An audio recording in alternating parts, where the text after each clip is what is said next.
do you know about biohazard safety levels?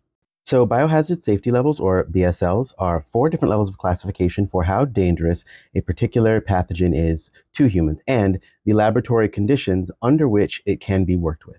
So, the lowest classification, BSL 1, is not that dangerous, so we'll just skip that one. We'll start with biohazard safety level 2. So, biohazard safety level 2 is suitable for work involving agents of moderate potential hazard to personnel and the environment.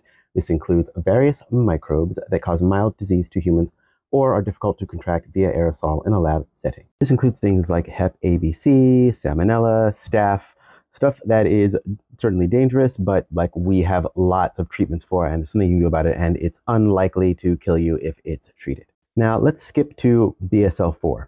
Biohazard Safety Level 4 laboratories are used for diagnostic work and research on easily transmitted pathogens such as Marburg, Ebola, Lassa, Crimean Congo hemorrhagic fever, viral hemorrhagic fevers, the absolute worst. There is no cure, and they are easily transmittable. Now we'll skip back to BSL-3.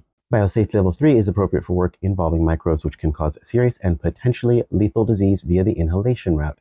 Now, this one includes things like SARS-CoV-1, MERS, Yersinia pestis, which was the Black Death, and oh, look at this one here. Yes. That's right, Miss Rona, in laboratory conditions, is handled as a biohazard safety level 3 agent. Scientists know to treat it like it was a yellow fever or West Nile virus or something like that. Or like the Black Death. Yersinia pestis is the name of the bacteria that was the Black Death. It's like the Justinian plague or something. Really, really nasty stuff. And Miss Rona's right in there with them. There is only one danger level higher than this thing that we're letting run rampant. And I know how many things there are to worry about right now. And I think a lot of people are just relieved to not have to worry about that one anymore. But you're making a big mistake. And I am going to keep reminding you because I would like you to live and be healthy for as long as we have left. Because it isn't something like Lassa or Hanta or Ebola, people are just treating it now as if it's just a cold. But that's not true.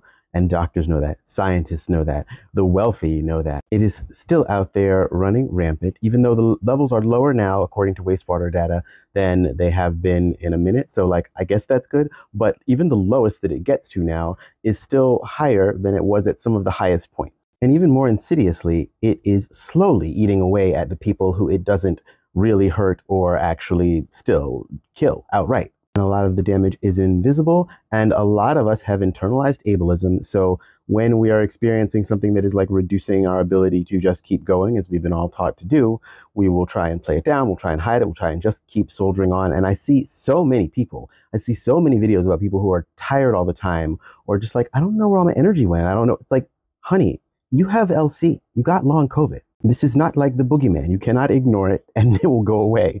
Okay, it is not like the monster under your bed. This actually exists and is actually still fucking people up. But then again, given how much people are willing to ignore what's happening in prisons right down the block from them and what's going on around the world in our names and with our money, I guess it makes sense that people are willing to ignore this until it literally hits them and then it's too late.